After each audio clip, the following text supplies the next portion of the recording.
Le Belgian Gentleman Drivers Club, ou BGDC, est parti loin de sa base belge pour célébrer sa rentrée 2016. C'est en effet en Poitou-Charentes, dans la région de Poitiers, que le noyau dur de la compétition réservée aux Gentleman Drivers et aux amateurs s'est retrouvé, avec au programme 2 joutes sur le circuit du Val de Vienne, long de 3,729 km. Et comme le veut une certaine habitude sur le front de la Division 2, la lutte pour la victoire allait concerner les deux BMW M3 E46 de pointe, menant la danse au championnat, à savoir la 64 de Koen de Witt et la 17 d'un Johan Huygens, accompagné pour l'occasion de Chris Coles, remplaçant d'un Peter Verlinde convalescent après un accident de la route. C'est le samedi soir, pour 90 minutes, que le départ de la course 1 allait être donné, de quoi permettre aux deux Bavaroises de s'isoler rapidement en tête du classement général. Entre De Witt et le duo Huygens-Coles, le combat pouvait commencer.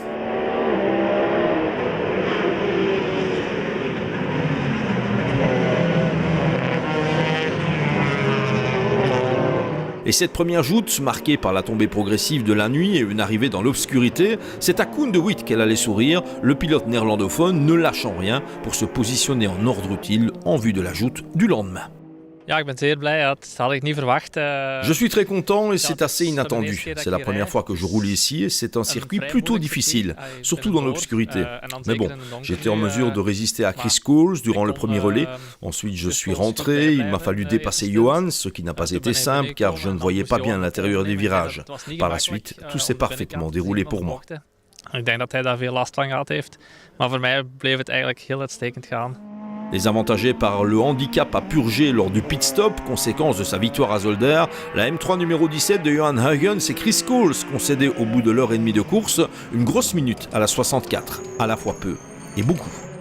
Sur la piste, c'est une autre M3 E46, la 157 de Jasper et Peter Dirks, qui cueillait le top 3 final au terme de cette première joute. Un bolide qui allait plus tard faire l'objet d'un déclassement de la part des officiels pour une question de passage de roue. Belle première prestation pour la Seat Leon Supercopa numéro 35 de Greg Van Uyttelbosch et Olivier Kirten, qui a valé la distance sans broncher, preuve que les progrès sont manifestes depuis le début de saison. Bonne performance, je pense que voilà, effectivement on est à l'arrivée sans aucun problème, donc on a fait notre course, on découvrait le circuit tous les deux, on n'a pas fait les essais ce midi, donc effectivement je pense que là on arrive à l'arrivée dans une position sympathique. Et sans problème, surtout, ça fait vraiment du bien au moral. C'était pas trop facile parce qu'on va dire que les phares n'étaient pas les plus puissants qu'on puisse avoir. Mais bon, ça a été, hein. On a fait ce qu'on pouvait et puis on a fait une petite sortie ou l'autre, mais à première vue sans gros problème. Donc j'espère, on va voir quand la voiture revient. Et je serai content quand même d'être sous la lumière demain matin.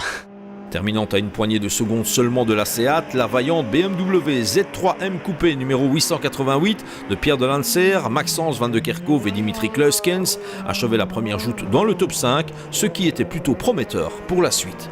Nettement moins de réussite par contre pour la M3 compacte numéro 444 de Manfred Verbeek et Denis Metz, qui n'apparaissait pas au départ, victime de soucis mécaniques. Une courte nuit plus tard, c'était reparti pour un tour, ou plutôt une bonne soixantaine de rondes, avec une course 2 entamée à 8h du matin et s'étalant sur 120 minutes. Au moment de leur vol, il apparaissait clairement que Koen de Witt, nanti d'une minute d'avance, pouvait calquer sa progression sur celle de la numéro 17 de Huygens et Coles.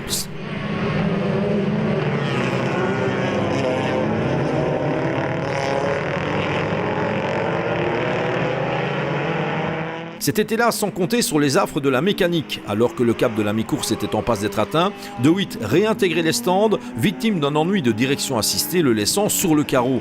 La fin des espoirs de victoire pour De Witt et une bien mauvaise affaire au championnat. Il n'en fallait bien sûr pas plus à Johan Huygens et Chris Coles pour filer vers une nouvelle victoire dans cette manche et au classement général. Un résultat de nature à positionner idéalement la numéro 17 avant la finale de la compétition sur le circuit de Spa-Francorchamps. C'est dommage que De Witt n'a pas terminé la course parce que j'aimais mieux de faire le travail au circuit, mais quand même, avec la malchance de lui, on a pu gagner aussi sans problème, donc je suis super content. Et en plus de cela, c'est une victoire pour Peter. Ah oui, un relais pour Peter qui est malheureusement blessé, comme vous savez. J'espère qu'il va revenir l'année prochaine, mais c'est une victoire pour Peter. Dans le sillage de la Bavaroise victorieuse, on voyait poindre une Seat Leon Supercopa numéro 35, cueillant les lauriers d'argent le dimanche, mais aussi au classement général. Voici enfin le gros résultat attendu par Greg Van Uyttelbosch et Olivier Kirten. C'était très attendu et je vais dire inespéré en arrivant ici. Je veux dire, on était venu en touriste juste pour faire la course. Moi j'ai une hernie discale, donc je n'avais pas l'intention de faire mes relais complets. Je ne pensais pas que ce serait possible.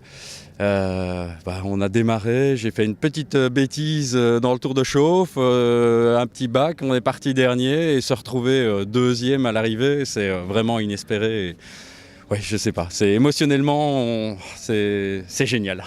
Preuve que c'est définitivement dans les moins jeunes marmites qu'on fait les meilleures soupes, la BMW Z3M coupée numéro 888 de Pierre de Lancer, Maxence Van de Kerkhoff et Dimitri Kluiskens sont retournés elle aussi du Val de Vienne avec un podium en division 2, résultat que les pilotes estimaient plus que gratifiant. C'était un résultat tout à fait inattendu, surtout que pour la plupart des gens et certainement pour nous c'est nouveau circuit, nouvelle découverte. Moi j'ai roulé hier soir de nuit, c'était très spécial et donc voilà, résultat inespéré, donc on est très content. La voiture à nouveau s'est prouvée très fiable, très agréable à conduire aussi sur un circuit comme on a dit tout à fait nouveau. Donc oui, c'était comme un rêve. On a profité de chaque minute sur la route. On mise sur la fiabilité d'une voiture, c'est un moteur tout à fait standard. On ne savait pas si on allait venir ici ce week-end parce qu'on a fait les 24 heures de Zolder. Après ça, on n'a eu aucun problème, on a juste mis un peu d'huile sur le moteur et on est venu ici parce que on voulait découvrir le circuit et ça s'est bien déroulé. Terminant au pied du podium final le dimanche, la famille Dirks n'allait hélas pas pouvoir profiter longtemps de ce résultat plus qu'honorable. On espère en revoir les membres lors de la finale spadoise.